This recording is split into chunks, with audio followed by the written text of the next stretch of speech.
Star Wars The Last Jedi stars Luke Skywalker. Undoubtedly, he is the star of this film.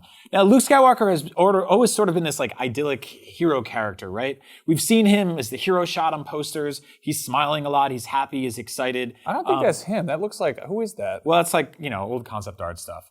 So I think like what's interesting about this character is that we thought Luke Skywalker, sort of having not seen him for a long time, you kind of expect to find him in The Last Jedi as this sort of like badass, almost Logan-like character, right? He's been around for a couple generations. He's ready to take down the Empire. He's been hidden from everybody. But I think we really need to go back and look at why Luke Skywalker is the most tragic character in Star Wars. So let's go way back. Yeah, where did Luke Skywalker come from? Luke Skywalker is part of the Skywalker family, which is Anakin Skywalker, his father, who is a, Don't do that. That's weird. I don't like that at all. Who is a sad boy from a sand planet, and Padme, who they met. They were a couple years apart.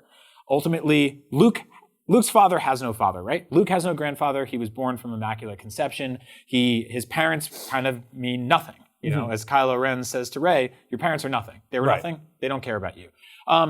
Padme gives birth to Luke and Leia, they're twins, and then she dies immediately. She dies of a broken heart, according to that cold, heartless medical robot there. Yeah. Wally. That Sony Aibo. Now, interesting thing here is that now Luke, right off the bat, no relationship with his father whatsoever, right? His father goes on to be Darth Vader. No relationship with his mother, period. She dies, as we see here. This is her funeral. Now, him and Leia are immediately separated, and Luke is brought to Tatooine. So right off the bat, Luke, this strong, amazing hero character, is raised with no blood relatives of any kind, no parental guidance of any kind, nothing, right? And you take family away from somebody, and it's already going to put them in sort of a weird place, and it's going to kind of shape their character forever. So Luke is brought to Tatooine, another bleak, miserable sand planet, the same one specifically, but we'll visit more in the future of this series, where Uncle Owen and Aunt Beru take care of him. Before that, or at some point later in his life, he finds out from Leia that basically his mother was sad, and that she meant well, but there wasn't really. I mean, this is where we're getting in the weeds of as far as what Lucas remembered actually putting in his own movies. Yeah.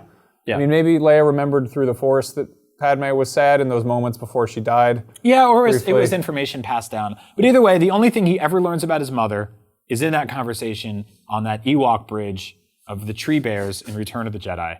And she says, she was sad. And Luke says, I have no memory of her. So Luke grows up under Uncle Owen and Aunt Beru, where he's constantly like, get me out of here, right? I don't want to be here anymore. I want to go fight. I want to go fly ships. I want to do cool stuff. And they're like, no, you got to stay here and be a moisture farmer, a job which quite literally sucks.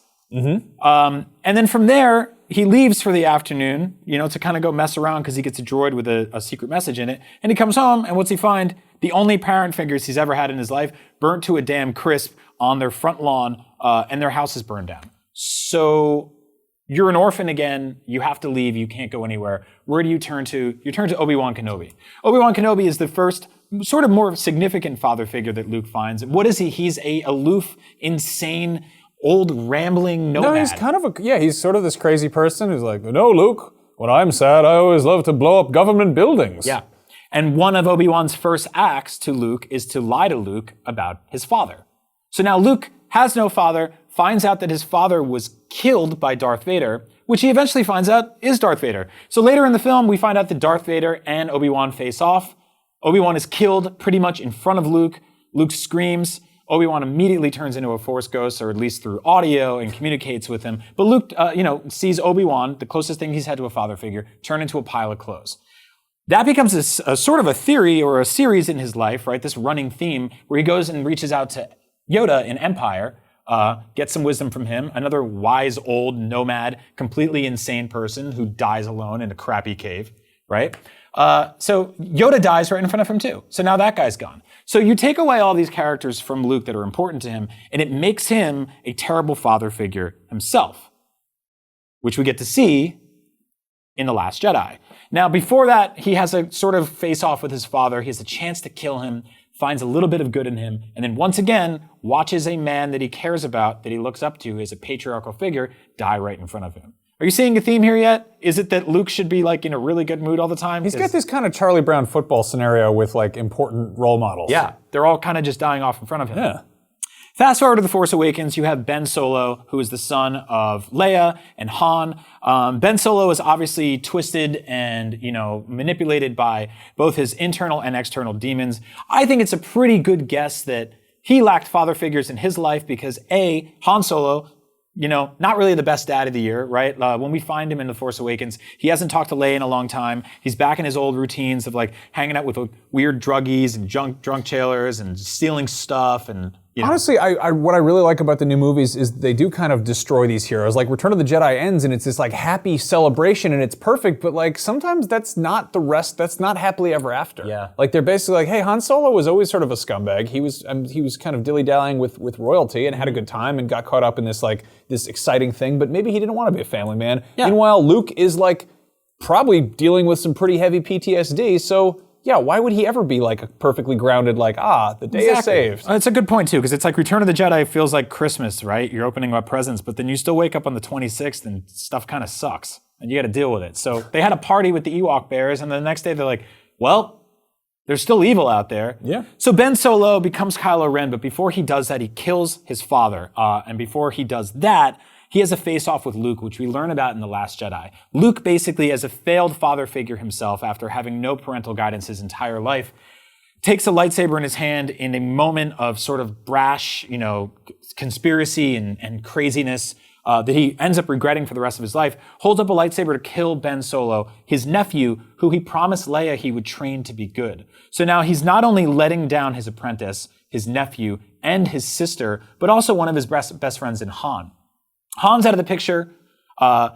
Luke faces Kylo Ren, and basically the entire place gets burned down. Kylo Ren disappears, becomes pure evil, or, mixed evil. And then Kylo Ren kills his father figure, Han Solo. So now Han Solo's dead. That's one of the last patriarchal figures he had. Who does he turn to after that? Snoke. And what does he do to Snoke? Kills him again. Yeah. From there, we've got Rey reaches out to Luke Skywalker, who's now in isolation. He's pulled himself away from every character who's ever loved him because he's ashamed and he's embarrassed and he's in this really bad, dark place. And Rey reaches out to him, and what does he say to her? Go away. He throws a lightsaber away. He basically blows up her hut in a fit of rage. She looks for help. He gives her a little and then says, basically, I want the Jedi to die. And then she leaves. She flies away in the Millennium Falcon. He projects himself one last time in battle to sort of give his sister this false sense of security, of a hug that's not actually physically there. And then he dies alone like a sad, insane nomad, like Obi-Wan and like Yoda before him. And that's the dark tragedy of Luke Skywalker. Yeah, I don't really know what you wanted from him in this film, but it's bleak.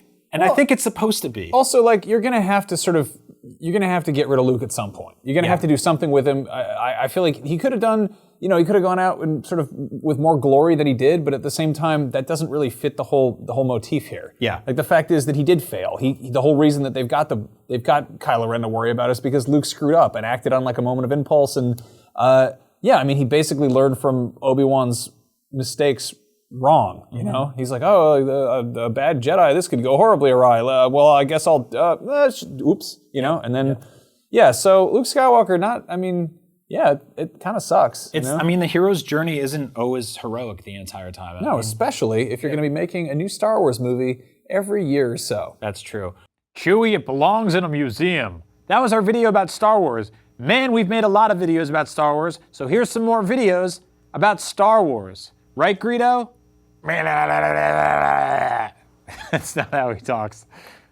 Have a good Christmas.